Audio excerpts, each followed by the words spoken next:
Everyone, Katie here. Today I'm going to show you how to make a quick and simple and tasty fall soup with just kidney beans, some sirloin steak, and spinach.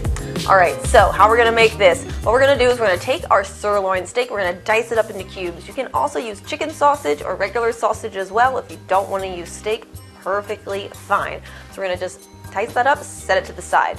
The next thing is we're going to take one large onion, one white onion, and we're going to dice it up super small, set that aside. Then we have our garlic. We're going to take about 3 cloves, and again, we're going to dice it up super small and set it aside. Then we have some celery. Use about 2 to 3 stalks. Dice it up super small, set it aside, and we're going to have around 2 to 3 carrots. We're going to peel them, and then we're going to dice it up into just lengthwise and set it aside. Now, what we're going to do is we're going to put all of that in one big pot that's over the stove. So literally just throw it all in, cook it up together, not super long because we don't want the sirloin steak to overcook. You still want it a little bit red. And then from there, we're going to go ahead and add our broth. So right here, I have a chicken bone broth. This is really delicious. This is about 1 pint. That's what you're going to want. And go ahead and place that right into the pot. Now we're going to add salt, pepper, about 3 bay leaves. That's going to give it a nice amount of flavor. And we're going to add some dried oregano leaves in there as well. You can use anywhere between half a teaspoon to a full teaspoon. And that's it. It's that simple. Those are literally all of the ingredients that are in this soup.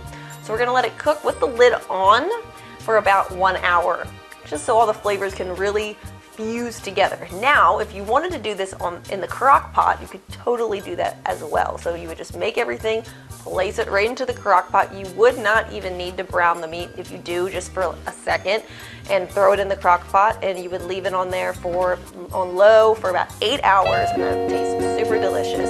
Up to you. Either way, it's a 1-pot dish. So I hope you guys like this recipe. Super simple, very tasty for the fall and the winter. And if you want more quick and tasty recipes like this, go ahead and check out my #1 best-selling cookbook on Amazon, Eat to Thrive, the Anti-Diet Cookbook.